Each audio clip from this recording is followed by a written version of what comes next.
সুপ্রিয় বাংলা ভাষাভাষী দিনী ভাইরা, আজ আমরা আলোচনা করব রমাদানুল করিমের গুরুত্ব, ফজিলত এবং সিয়াম তথা রোজা পালনের গুরুত্ব এবং ফজিলত প্রসঙ্গে। আল্লাহ সুবহানাহু ওয়া তাআলার পক্ষ থেকে মুসলিম মিল্লাতের উপরে যত অনুগ্রহ এবং দান তিনি দান করেছেন, সমস্ত অনুগ্রহ এবং দানের মধ্য থেকে সবচেয়ে বড় নিয়ামত হলো কোরআনুল করিম। এই কোরআনে করিম এটি মুসলিম মিল্লাতের সবচেয়ে বড় সম্পদ, মুসলিম মিল্লাতের গর্বের ধন। এই কোরআনের মাধ্যমে আল্লাহ তাআলা বহু জাতিকে উন্নত থেকে উন্নততর করে থাকেন, আবার এই কোরআনের মাধ্যমে বহু জাতিকে অবনতির চরম তলে আল্লাহ তাআলা নিপতিত করেন। প্রিয় দিনী ভাইরা, এই যে কোরআন উন্নয়নের চাবিকাঠি, উন্নয়নের মূল কথা, সেই কোরআন আল্লাহ তাআলা রমাদানুল করিম আমাদেরকে দান করেছেন। আল্লাহ সুবহানাহু ওয়া তাআলা কোরআনে কারীমে ইরশাদ করেছেন, আল্লাহ তাআলা ইরশাদ করেন, রমাদানুল করিম এমন একটি মাস যে মাসে আল্লাহ তাআলার পক্ষ হতে কোরআনকে নাজিল করা হয়েছে, কোরআনকে অবতীর্ণ করা হয়েছে। এটি কোরআন নাজিলের মাস। প্রিয় দিনী ভাইরা, আল্লাহ তাআলা এই মাসটি তার কাছে অত্যন্ত পছন্দনীয় হওয়ার কারণে এই উম্মতকে সবচেয়ে বড় উপঢৌকন, সবচেয়ে বড় পুরস্কার, সবচেয়ে বড় গর্বের ধন, সবচেয়ে বড় পুরস্কার কোরআনুল করিমকে আল্লাহ তাআলা তিনি এই মাসে আমাদেরকে দান করেছেন। প্রিয় দিনী ভাইরা, এই আয়াত থেকে আমরা স্পষ্ট বুঝতে পারি রমাদানুল করিম অত্যন্ত মর্যাদাপূর্ণ একটি মাস, কারণ আল্লাহ তাআলা কোরআনে করিমকে অন্য কোনো মাসে না দিয়ে এই মাসেই দান করেছেন। এক জরিপে দেখা গেছে পৃথিবীতে যত মানুষ আত্মহত্যা করে তার ভিতরে সবচেয়ে কম সংখ্যক মানুষ হলেন মুসলিম তথা মুসলমানগণ, আর পৃথিবীতে সবচেয়ে বেশি সংখ্যক মানুষ যারা আত্মহত্যার পথ বেছে নেয় তারা হলো নাস্তিকরা। প্রিয় দিনী ভাইরা, এই যে মানসিক শান্তি, এই যে আত্মিক স্থিরতা, এটা একমাত্র আল্লাহ তাআলা ইমানদার থেকে দান করে থাকেন। এটা কোনো বেঈমানকে আল্লাহ তাআলা নসিব করেন না। আর এটাই হলো একজন মানুষের উন্নয়নের মূল কথা। এই রমাদানুল করিমের বৈশিষ্ট্য বা ফজিলতের দ্বিতীয় পয়েন্টটি হলো, আবু হুরায়রা রাদিয়াল্লাহু তাআলা থেকে বর্ণিত বুখারী মুসলিমের হাদিসে আসছে, আল্লাহ রাসূল সাল্লাল্লাহু আলাইহি ওয়াসাল্লাম ইরশাদ করেছেন, ইযা জাআ রমাদান, যখন রমাদানুল করিম আসে, ফুতিহাত আবওয়াবুল জান্নাহ, জান্নাতের সমস্ত দ্বারগুলো আল্লাহ তাআলা খুলে দেন, ওয়া গুলিকাত আবওয়াবুন নার, এবং জাহান্নামের দরজাসমূহ সব আল্লাহ তাআলা বন্ধ করে দেন, ওয়া সুফিদাতিশ শায়াতিন, এবং শয়তানগুলোকে আল্লাহ তাআলা বন্দী করে ফেলেন। এই মাসটি একমাত্র মাস যে মাসে আল্লাহ তাআলা এই তিনটি বিশাল বড় ফজিলত এবং মর্যাদা রেখেছেন, যে জান্নাতকে আল্লাহ তাআলা খুলে দেন, জাহান্নামকে বন্ধ করে দেন এবং বিতাড়িত শয়তানকে আল্লাহ তাআলা আবদ্ধ করে রাখেন। কোনো মানুষ যদি এই মাসে ভালো কাজ করতে চায়, তাহলে তার জন্য ভালো কাজ করার সমস্ত উপায় উপকরণকে আল্লাহ তাআলা সহজ থেকে সহজতর করে দিয়েছেন। প্রতিদিনে আল্লাহ সুবহানাহু ওয়া তাআলা বহু সংখ্যক মানুষকে জাহান্নাম থেকে মুক্তির পরোয়ানা জারি করে থাকেন। তাহলে আল্লাহ সুবহানাহু ওয়া তাআলার কাছ থেকে ক্ষমা লাভের জন্য এই মাসটি এক বিশেষ মুহূর্ত, বিশেষ এক সুযোগ। আল্লাহ সুবহানাহু ওয়া তাআলা আমাদের সকলকে এই মাসে আল্লাহ সুবহানাহু ওয়া তাআলার কাছ থেকে ক্ষমা লাভের জন্য যত উপযোগিতা আছে সেগুলো নিজের ভিতরে অর্জন করে আমরা সকলে যেন নাজাত এবং ক্ষমা লাভ করতে পারি, সেই তৌফিক আল্লাহ তাআলা দান করেন। প্রিয় দিনী ভাইরা, তাহলে আমরা বুঝতে পারলাম এটি কোরআন নাজিলের মাস। আমরা বুঝতে পারলাম এটি আল্লাহ সুবহানাহু ওয়া তাআলার পক্ষ হতে জান্নাত বন্ধ, জান্নাতের দরওয়াজা উন্মুক্ত হওয়া, জাহান্নাম বন্ধ করে দেওয়া এবং শয়তানকে শৃঙ্খলিত করে রাখা, এক কথায় ইবাদতের উপযোগী পরিবেশ করে দেওয়ার মাস। এবং এই মাসটি এমন একটি মাস যে মাসে আল্লাহ সুবহানাহু ওয়া তাআলা প্রতিদিন বহু মানুষকে জাহান্নাম থেকে মুক্তির ঘোষণা দিয়ে থাকেন। আমরা জানি না আমাদের নিজেদের কৃতকর্মের কারণে আমাদের নামগুলো কি জান্নাতীদের তালিকায় আছে নাকি জাহান্নামীদের তালিকায় আছে।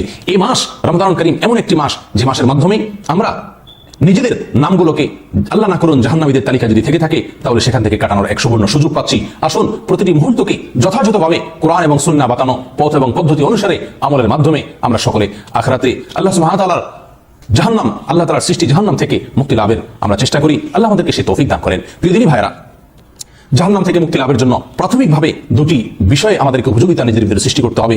কোন বর্ণনায় আসছে আল্লাহ সুবহানাহু ওয়া তাআলা যে সমস্ত রাতে সাধারণ ক্ষমা মানুষকে করে থাকেন, তার মধ্যে দুই শ্রেণীর মানুষকে আল্লাহ তাআলা মাফ করেন না। এক হলো যারা শিরক করে, দ্বিতীয়ত হলো যাদের অন্তরে কারোর প্রতি হিংসা বা বিদ্বেষ থেকে থাকে। অতএব আসুন শিরক থেকে, যাবতীয় শিরক থেকে নিজেকে মুক্ত করি এবং নিজেদের অন্তরকে পরিচ্ছন্ন করি, হিংসা থেকে উন্মুক্ত করি, সমস্ত মুসলমানের কল্যাণ কামনায়। যে আল্লাহ তাআলা বনি আদম সন্তানের প্রত্যেকটি আমলের বিনিময় 10 থেকে বাড়িয়ে 700 গুণ পর্যন্ত বৃদ্ধি করে দেন। হাদিসে কুদসিতে এসেছে, আল্লাহ সুবহানাহু ওয়া তাআলা বলেন, ইল্লা সাওম বা সিয়াম, রমজান মাসে যে রোজা আমরা রেখে থাকি, এটা সম্পূর্ণ ব্যতিক্রম।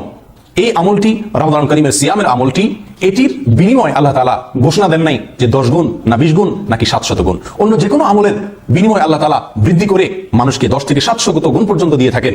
কিন্তু সিয়ামের বেলায় আল্লাহ তাআলা বলেছেন, ইল্লা সাওম ফাইন্নাহু লি ওয়া আনা আজজি বিহি। সিয়াম বা রোজা এটা শুধুমাত্র বান্দা আমার উদ্দেশ্যে রাখে, কারণ অন্য কোনো আমলের ভিতরে মানুষ লৌকিকতা বা মানুষকে দেখানোর উদ্দেশ্যে করতে পারে, কিন্তু একজন মানুষ সিয়াম পালন করা অবস্থায় তিনি যত খারাপ মানুষই হন না কেন, একাকী নির্জনে থাকলেও পান বা আহার করেন না, তার মানে তিনি সিয়ামটি সম্পূর্ণ আল্লাহর জন্য পালন করেছেন। কেউ না দেখলেও তিনি খাচ্ছেন না বা পান করছেন না, তিনি আল্লাহ তাআলা দেখছেন এই কথা মনে করে নিজে সিয়ামটাকে পরিপূর্ণ করছেন। এই জন্য হাদিসে আসছে, আল্লাহ তাআলা হাদিসে কুদসিতে বলেন, ইল্লা সোম, সমস্ত আমলের বিনিময়ে যত গুণ বৃদ্ধি করে দেয়াই হোক না কেন, সিয়াম বা সোমটা ব্যতিক্রম। এটি লি, বান্দা আমার জন্য রাখে ইখলাসের সাথে, ওয়ানা আজজি বিহি, আর আমি আল্লাহ তাআলা নিজে এটার পুরস্কার দেব। কতটুকু দেব সেটা ঘোষণা দিলাম না। তা তিনি অনন্য লক্ষ্য রেখেছেন। অন্য সমস্ত আমলের বিনিময়ের কথা বলেছেন, সিয়ামের কথা বলেছেন, এটি আমি নিজে হাতে দেব।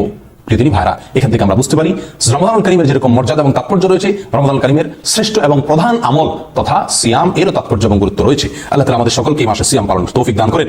প্রিয়দিনী ভাইরা, এই সিয়াম সম্পর্কে আল্লাহ সুবহানাহু ওয়া তাআলার এই হাদিসে কুদসির পরেই একই হাদিসে মুসলিম বুখারী এবং মুসলিম আরো কথা এসেছে। আল্লাহ হাদিসের ভিতরে আসছে যে লিসাইমি ফারহাতান, রোজাদার ব্যক্তির জন্য দুইটা আনন্দের উপলক্ষ আসে।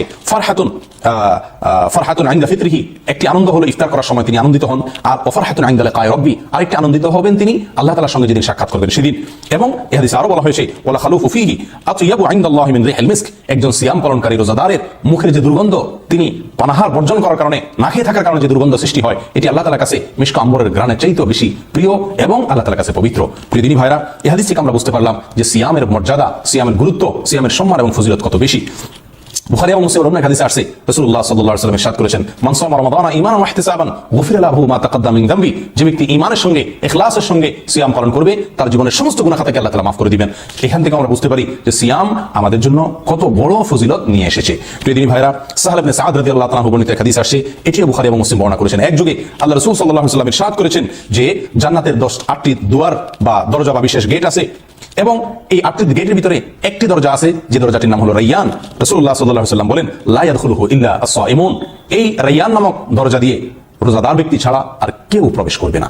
প্রিয়দিনী ভাইরা, এই হাদিস থেকে আমরা স্পষ্ট বুঝতে পারলাম যে সিয়াম আমাদেরকে আল্লাহ সুবহানাহু ওয়া তাআলার কাছে কতখানি প্রিয় পাত্র করে, যে আল্লাহ তাআলা শুধুমাত্র সিয়াম পালনকারী জান্নাতের জন্য জান্নাতে স্পেশাল গেট রেখেছেন। সিয়ামের মর্যাদা বোঝার জন্য আরো একটি জিনিস আমরা লক্ষ্য করতে পারি, সেটা হলো আল্লাহ সুবহানাহু ওয়া তাআলা ইসলামের যে 5টি মৌলিক কাজ আমাদের জন্য স্থির করেছেন, ইসলামের সমস্ত আমল, নেক আমল এবং ভালো কাজের মধ্যে থেকে 5টি প্রধান ভালো কাজ, যেটাকে আরকানুল ইসলাম বলা হয়, ইসলামের রোকন বলা হয়, ইসলামের মেইন এবং মূল কাজ বলা হয়, পিলার্স বলা হয়, সেই 5টি মেইন কাজের ভিতরে আল্লাহ তাআলা চতুর্থ স্থান দিয়েছেন এই সিয়ামকে, এই রোজাকে। ইসলামের এই গুরুত্বপূর্ণ আমলটি, এই সিয়ামটি রমজান কারীমের শ্রেষ্ঠ উপসঙ্গ, এবং এই কোরআনে কারীমের বর্ণিত আল্লাহ সুবহানাহু ওয়া তাআলার এই রমজান কারীমের আয়োজন আল্লাহ তাআলা যে করেছেন, তার সমস্ত আমলগুলোর ভিতরে শ্রেষ্ঠ এবং সবচেয়ে গুরুত্বপূর্ণ আমল হলো সিয়াম। তাই আসুন এই রমজান কারীমকে আমাদের জীবনে মহৎ এবং সুবর্ণ সুযোগ হিসাবে আমরা গ্রহণ করি। সারা মাসের প্রতিটি মুহূর্ত, প্রতিটি মিনিট, প্রতিটি ঘন্টাকে আমরা সম্পূর্ণভাবে নেক আমলের মধ্যে ব্যয় করার চেষ্টা করি, বদামল থেকে বেঁচে থাকার চেষ্টা করি। একজন ইমানদারের ইবাদতের সিজন, একজন ইমানদারের ইবাদতের মৌসুম রমজান কারীম। তিনি অন্য মাসে ইবাদত যদি কম হয়ে থাকে, তো সেটার ঘাটতিকে পুষিয়ে নেওয়ার সুযোগ পাচ্ছেন এই মাসে, এবং অন্য কোনো মাসে যদি তার কোনো গুনাহ হয়ে থাকে, সেটাকেও পুষিয়ে নেওয়ার সুযোগ পাচ্ছেন এই রমজান কারীমের মাধ্যমে। তাই আসুন এই রমজান কারীম এবং এর সিয়াম পালন এবং রমজান কারীমের অন্য সমস্ত আমলগুলোকে যথাযথভাবে পালন করার মাধ্যমে আমরা আল্লাহ তাআলার পক্ষ থেকে দেওয়া ইমানদারদের জন্য সবচেয়ে বড় সিজন, আল্লাহ তাআলার পক্ষ থেকে দেওয়া নাজাতের সবচেয়ে বড় উপলক্ষ, আল্লাহ তাআলার পক্ষ থেকে দেওয়া আমাদের জন্য আমলের সবচেয়ে বড় সিজনকে আমরা কাজে লাগাই, তাহলেই একজন ইমানদার হিসেবে আমরা সফল এবং সার্থক হতে পারবো। এই রমাদান আমাদের জীবনে পরিবর্তন আনতে পারবে। এই রমাদান আমাদের সকলকে আল্লাহ পাক রব্বুল ইজ্জাতের কাছে ক্ষমার উপযুক্ত করে তুলবে। আল্লাহ তাআলার কাছে আমাদের সকলকে জাহান্নাম থেকে মুক্ত সৌভাগ্যবান ব্যক্তিদের ভিতরে আমরা শামিল হতে পারবো। আল্লাহ তাআলা আমাদের সকলকে রমাদান কারীমের প্রতিটি মুহূর্তকে কাজে লাগানোর তৌফিক দান করেন, প্রতিটি মিনিটকে কাজে লাগানোর তৌফিক দান করেন, যেন কোনো অবস্থাতেই একটি মুহূর্ত আমাদের এই রমজান কারীমের আল্লাহর অবাধ্যতার ভিতরে না কাটে। এখন থেকে প্ল্যান পরিকল্পনা করি। আল্লাহ তাআলা আমাদের সকলকে সে তৌফিক দান করুন। ওয়া আখিরু দাওয়ানা আলহামদুলিল্লাহি রাব্বিল আলামিন।